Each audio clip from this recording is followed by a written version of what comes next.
أعوذ بالله من الشيطان الرجيم. بسم الله الرحمن الرحيم. Allah Subhanahu wa Ta'ala leads to His Nur whom He wills. And Allah describes examples for the people. And Allah is in the know of everything.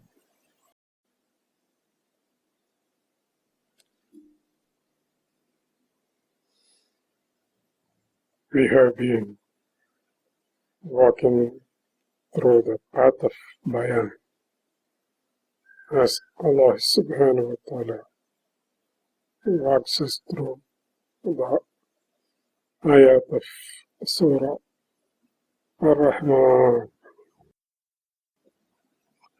He Subhanahu wa Ta'ala, who is Ar-Rahman,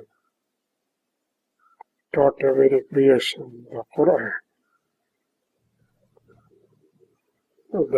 Thus the creations have in them the Quran written in Nur. The written Quran is the qadr of the individual creation. The creations thus act in accordance with the fitra or natural inclination or instinct that stems from the qadr. The first 6 verses that explain about the general teaching of the Quran to all of the creations, with a specific mention about the sun and the moon, the vine and the tree. The 4th verse mentions about the specific teaching of man with bayan. Bismillah ar-Rahman ar-Rahim. Ar-Rahman allama al-Quran khalaqa al-insan allama al-bayan الشمس والقمر بحسبان والنجم والشجر يسجدان والسماء رفعها ووضع الميزان ألا تطغوا في الميزان وأقيم الوزن بالقسط ولا تخسر الميزان. These are the first 9 verses of Surah Ar-Rahman. The last 3 verses speak about the mizan or the weighing scale or the equilibrium that Allah Subhanahu wa Ta'ala has established in rising of the sky. It is to teach man that he establishes equilibrium in all his acts, footed in justice, in making judgments.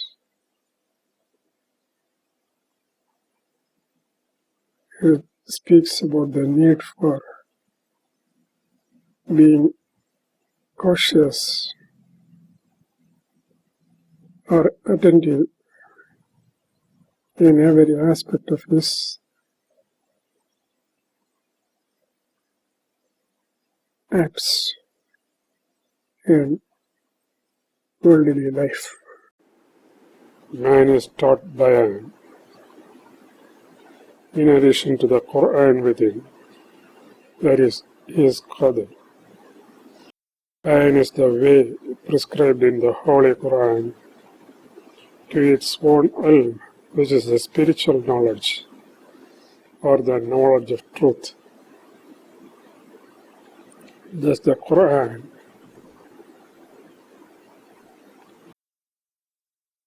contains its own epistemology, as it shows the way of perceiving its ilm. Epistemology means the knowledge of the true knowledge.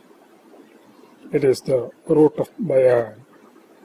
Bayan being a physical path, it is understood by the physical faculties. Its benefit is reaped by the believer who follows the guidance. The belief of the believer is his relation with the Creator, which is fundamental to the fitrah owing to the Quran within. The fitrah is substituted with worldly knowledge as one matures. Yet belief sustains because of righteous grooming. Bayan is the guided path of the seeking believer, which makes use of the worldly wisdom.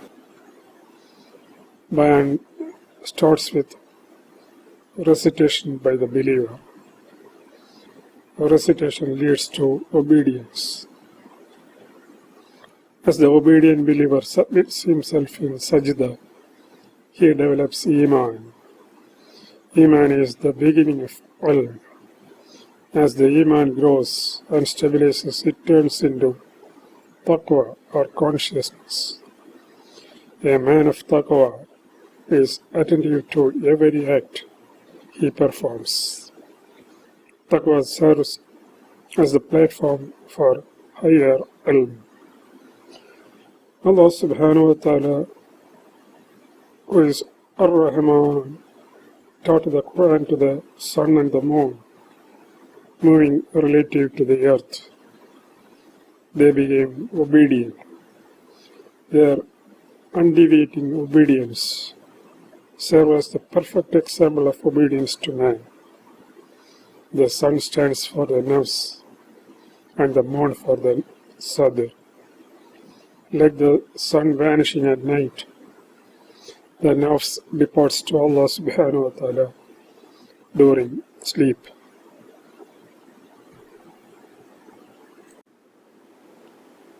Ar-Rahman taught the vine and the tree how to submit to the Rabb. Their sajda serves as example to man in his performance of salah. Like the straight standing tree in full sunlight, supporting the feeble-stemmed vine, the nafs should lead in the salah, guided by Noor, taking along the sadr, the mind, by the aql, the intellect.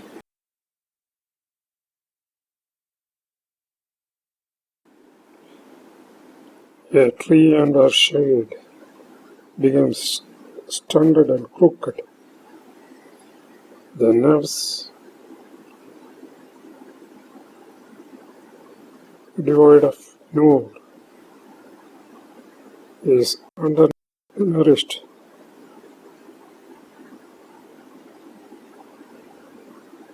With a shrinking qalb.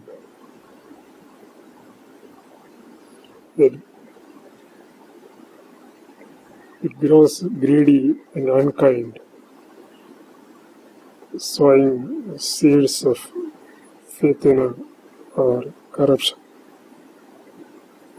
Like the tree that prepares its own food in the sun's light, the nafs cooks its food of iman in salah,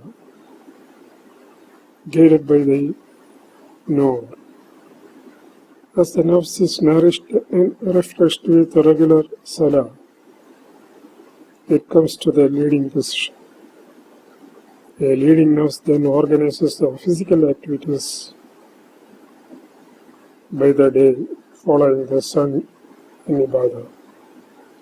In the night, as the physical being is asleep, the nafs is before the Rabb in sajda, as the tree which is in sajda before the Rabb all along through the night. Like the sun that would vanish by night, the nafs departs the physical being in sleep, being taken away by the Creator Rabb. Allah Subhanahu wa Ta'ala in Surah Azumar has said,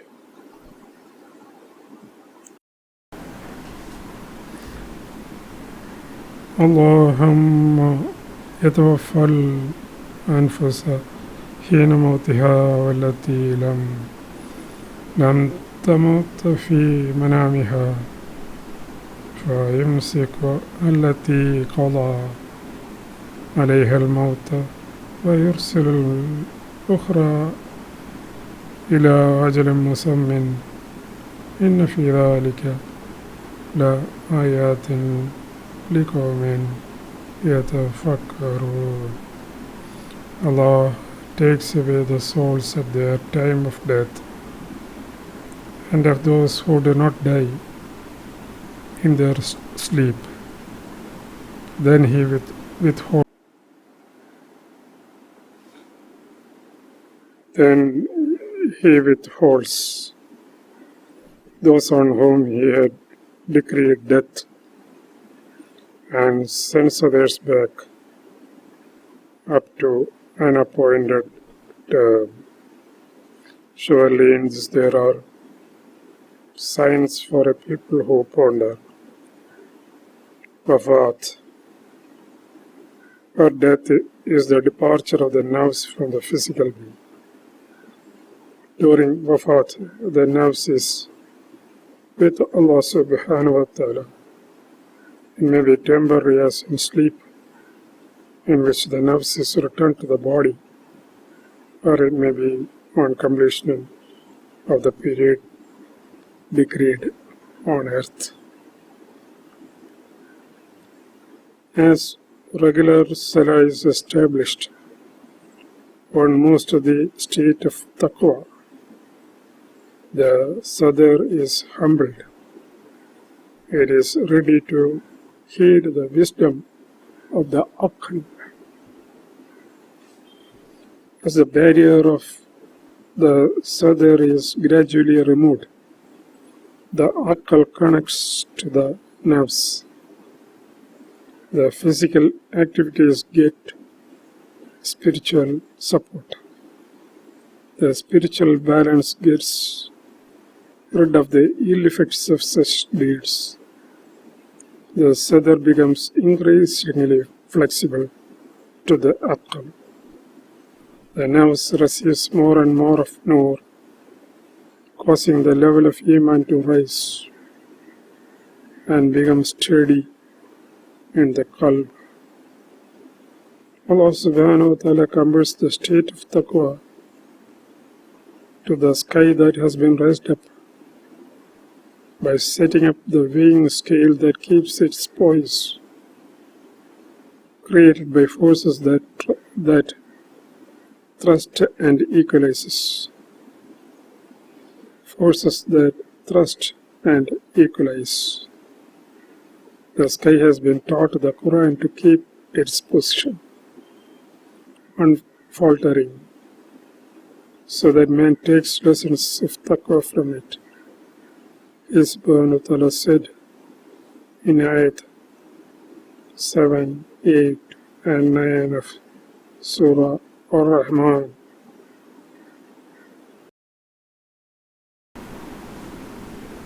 السماء رفعها ووضع الميزان ألا تطغوا في الميزان وأقيموا الوزن بالقسط ولا تخسروا الميزان.